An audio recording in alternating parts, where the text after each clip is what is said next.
Iran America இடையில ஒரு ஒப்பந்தம் ஏற்படுமா? அமெரிக்கா மேலுள்ள அழுத்தம் என்ன அப்படிங்கிறத அந்த வீடியோவில் பார்க்க போறோம். வாங்க ஃப்ரெண்ட்ஸ், வீடியோவுக்கு போகலாம்.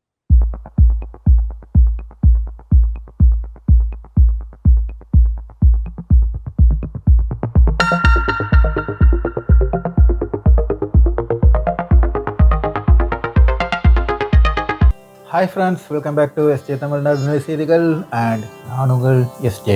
ஃப்ரெண்ட்ஸ், கிட்டத்தட்ட 2 விமானம் தாங்கி கப்பல் அடக்கம் 12க்கும் மேற்பட்ட போர் கப்பல்கள் வந்துகிட்டு ஈரானை சுற்றி, அதாவது சொல்லப்போனா ஓமான் வளைகுடாவிலும் அரபிக்கடலிலும் இந்திய பெருங்கடலிலும் வந்துகிட்டு நிறுத்தப்பட்டிருக்கு. இது கிட்டத்தட்ட மிகப்பெரிய ஒரு அளவிலான ப்ரெஷர் ஈரானுக்கு கொடுக்கறதுக்காக அமெரிக்கா செஞ்சுட்டு இருக்கு அப்படின்னு சொல்லிட்டு அமெரிக்கா வட்டாரங்கள் சொல்றாங்க. இப்ப இந்த இதுக்கு மிகப்பெரிய செலவு நடந்துட்டு, அது ஒரு சைடு இருக்கு. இஸ்ரேலி டைம்ஸ், இஸ்ரேலி ஹயோம்ஸ், இப்பட இஸ்ரேலில பத்திரிகைகளும் இஸ்ரேலோட டிவி சேனல்ஸும் என்ன செய்யறாங்கன்னா அமெரிக்காவுக்கு மிகப்பெரிய ப்ரெஷர் கொடுத்துட்டு இருக்காங்க. அதாவது அமெரிக்காவில் ஒன்றுமே செய்ய முடியாது அப்படின்னு எல்லாரும் நினைச்சிட்டு இருக்காங்க. அதாவது இஸ்ரேல் நினைக்கலையா, அவங்க நினைச்சிட்டு இருக்காங்க, உலக நாடுகள் வந்து நினைச்சிட்டு இருக்காங்க அமெரிக்காவில் ஒன்றுமே செய்ய முடியாது, ஈரானை அடிக்க முடியாது. இன்னொரு மாதிரி எழுதுறாங்க, என்ன ஈரான்ல போராட்டக்காரங்கள் அமெரிக்காவை நம்பி ஏமாந்துட்டாங்க, இப்படி அமெரிக்கா செஞ்சிருக்க கூடாது, எவ்வளவு நாள் தான் அந்த போராட்டக்காரங்கள் வந்துகிட்டு காத்திருப்பாங்க, இப்படிலாம் வந்துகிட்டு எப்படிலாம் அமெரிக்காவை வந்துகிட்டு மறைமுகமா தாக்க முடியுமோ இந்த மாதிரி மறைமுகமா தாக்கி ஒரு ப்ரெஷர்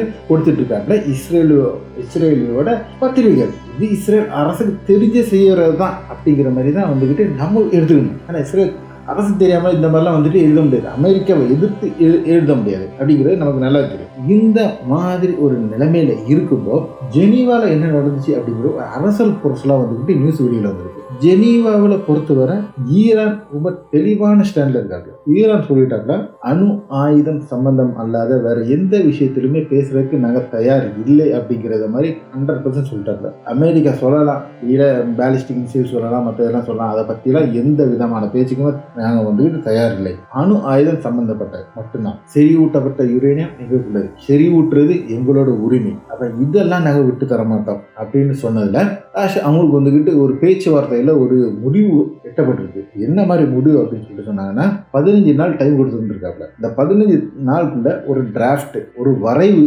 வந்துகிட்டு கொடுக்கணும். ஒப்பந்தம், ஒரு வரைவு ஒப்பந்தம் வந்துட்டு கொடுக்க சொல்லியிருக்காங்க.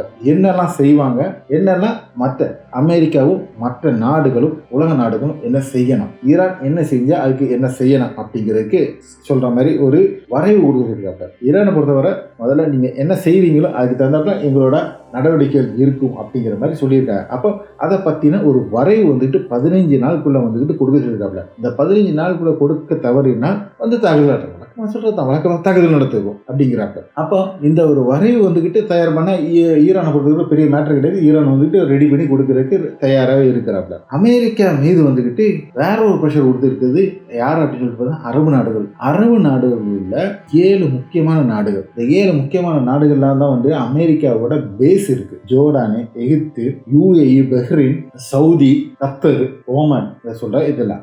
இந்த நாடு 7 நாடுகளும் என்ன செய்யறாங்கன்னா, ஒரு இது வச்சாலும் நாங்க வந்துகிட்டு எங்களோட இதை கொடுக்க மாட்டோம் அப்படிங்கிறத. ஜோர்தான் மட்டும் வந்துகிட்டு தான் விட்டு கொடுத்துருக்காங்க. ஜோர்தான் தவிர மற்ற யாருமே வந்துகிட்டு அவங்களோட மண்ணில இருந்தும், அவங்களோட வானில இருந்தும், அவங்களோட கடல் பரப்புல இருந்தும் ஒரு விதத்திலும் ஈரானை தாக்குதல் நடத்த அமெரிக்காவை ஒத்துழைப்பு தர மாட்டோம், அமெரிக்கா செய்யவும் கூடாது அப்படின்றாங்க. இது அமெரிக்கா ஒரு மிகப்பெரிய பேக் ஃபயரா இருக்கிற சமயத்துல அடுத்த ஒரு இடி வந்திருக்கு அமெரிக்காவுக்கு. என்ன அப்படின்னு சொல்லிட்டு பார்த்தாங்கன்னா, பிரிட்டனும் அமெரிக்காவும் சேர்ந்த ஒரு தளம் தான் வந்துகிட்டு நம்ம இந்தியா பக்கத்துல உள்ள ஒரு தீவுல வந்துட்டு அவங்களுக்கு தளம் இருக்கு. அது பிரிட்டன் அண்ட் அமெரிக்கா ரெண்டும் சேர்ந்து நடத்தப்பட்ட தளம். அப்போ அமெரிக்கா மட்டுமே வந்துகிட்டு தன்னிச்சை எடுக்க முடியாது. அப்போ அதுக்கு பிரிட்டனும் வந்து சம்மதிக்கணும். அங்கு அந்த தளத்தை யூஸ் பண்றதுக்கு, அந்த தீவில் உள்ள இதை எல்லாமே யூஸ் பண்றதுக்கு பிரிட்டனும் சம்மதிக்கணும். பிரிட்டன் சம்மதிக்க மாட்டேன், எதிர்ப்பு தெரிவிச்சிருக்காங்க. இது மிகப்பெரிய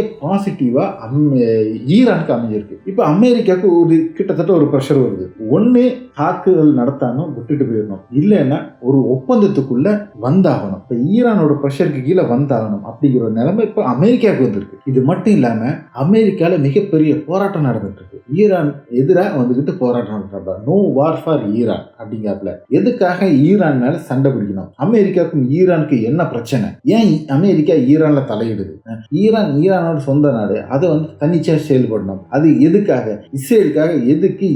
அமெரிக்கா மக்களோட பணத்தை வந்துகிட்டு வாரி இறைக்கணும், அமெரிக்காவோட பணத்தை எதுக்கு நாஸ்திப்படுத்தணும் அப்படிங்கிற ஒரு பிரச்சாரம் வந்துகிட்டு அங்க பயங்கரமா போயிட்டு. ஸோ இது எல்லாமே வந்துகிட்டு இப்போ அமெரிக்காவுக்கு ட்ரம்புக்கு வந்துகிட்டு மிகப்பெரிய அடி. இது மத்தியில் வந்துட்டு திடீர்னு ஒரு தாக்குதல் நடத்துறதுக்கான ஒரு வாய்ப்பும் கூடுதல் இருக்கு. என்ன அப்படின்னு சொல்லிட்டு பார்த்தாங்கன்னா, அமெரிக்கா உச்ச நீதிமன்றம் வந்துகிட்டு ஒரு தீர்ப்பு கொடுத்துருக்காங்க. இந்த தீர்ப்பு அடிப்படை என்ன அப்படின்னு சொல்லிட்டு பார்த்தாங்கன்னா வந்துகிட்டு டேரிஃப் அடிப்படையில் நமக்கு வந்துகிட்டு அடிச்சாப்புல இல்லை 50%, 25% வரி, 25% வந்துகிட்டு ரஷ்யா கிட்ட என்ன வாங்குறதுக்கான வரி அப்படின்னாப்ல இதெல்லாம் வந்து செல்லாது அப்படின்னு சொல்லிட்டு அறிவிச்சிட்டாப்ல. ஸோ இது ஒரு மிகப்பெரிய பேக் ஃபயர் ஆயிருக்கு. மட்டும் இல்லாமல் நவம்பர் மாதம் வந்துகிட்டு அமெரிக்காவுக்குள்ள வந்து இடைத்தேர்தல் நடக்குது. அது வந்துகிட்டு ஒரு ஆட்சி நடந்துச்சுன்னா இப்போ ஒரு வருஷம் முடிஞ்சிட்டு ஒரு இடைத்தேர்தல் நடத்துவாங்க.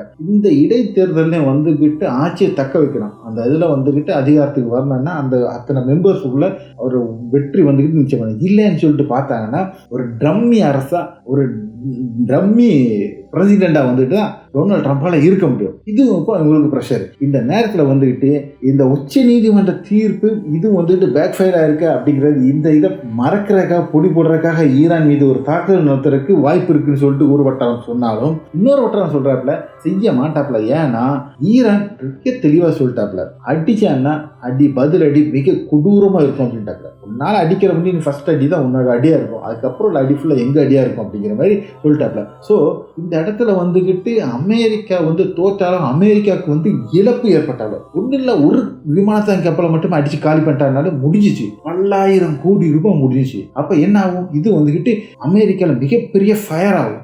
அதுக்காக ட்ரம்ப் சுத்தி நிர்வாகம் வந்துகிட்டு யோசிச்சுட்டு இருக்காப்ல. ஆனா நெதன்யாகுவோ இஸ்ரேல என்ன செஞ்சிருக்காங்க, நீ அடி பிடிச்சி அமெரிக்கா பிடிச்சி தள்ளிட்டு இருக்காப்ல. இது ஒரு மிகப்பெரிய பிரச்சனை வந்துகிட்டு அங்க ஓடிட்டு இருக்கு. இதை எப்படி ட்ரம்ப் ஹேண்டில் பண்ண போறாங்க அப்படின்னு சொல்லிட்டு தெரியல. அதாவது கீழே விழுந்தாலும் மீசையில மண் ஓட்டக்கூடாது அப்படின்னு சொல்லிட்டு நம்ம ஊர்ல பழமொழி சொல்லுவோம்ல, அந்த பழமொழிக்கு ஏற்றாப்புல தான் வந்துகிட்டு இப்ப என்ன செய்யறாப்புலன்னா, என்னென்ன ப்ரெஷர் கொடுக்கறதுக்காக ஈரான் அடிப்பா சொல்லிட்டு இருக்காப்ல. அதாவது அல் ஜசீராவோ இல்லாட்டினா அல் அரேபியாவோ உள்ள கூத்துப்படி நம்ம வந்துகிட்டு பார்க்குவோம். இவங்க என்ன சொல்றாங்க, அல் ஜசீரா இதில் வந்துகிட்டு என்ன சொல்றாங்கன்னா, அமெரிக்கா அடிக்கணும்னா அடிக்கிறதுக்கு ஏகப்பட்ட டைம் கிடைச்சிச்சு, அப்பமே வந்துகிட்டு ஈரானை வந்து தாக்குதல் நடத்தியிருக்கலாம், தாக்குதல் நடத்தணும் அப்படிங்கிற ஒரு இது வந்து வேணும்னா, பட் அந்த டைம்ல விட்டுட்டாங்க. இப்போ வந்துகிட்டு தாக்குதல் நடத்துறது வந்து முடியாது அப்படிங்கிறாப்ல. இதுல இன்னொரு பிரச்சனை என்ன அப்படின்னு சொல்லிட்டு வந்தா, ரஷ்யால வந்து கார்கோ விமானம் வந்துட்டு இருக்கு. இப்போ வந்துட்டு இருக்கு. இப்போ ஒரு வீடியோ கூட முன்னாள் பிளே ஆகிட்டு இருக்கு. இது ரஷ்யால இருந்து வர்ற ஒரு கார்கோ விமானம் வந்து இறங்கி இருக்கு.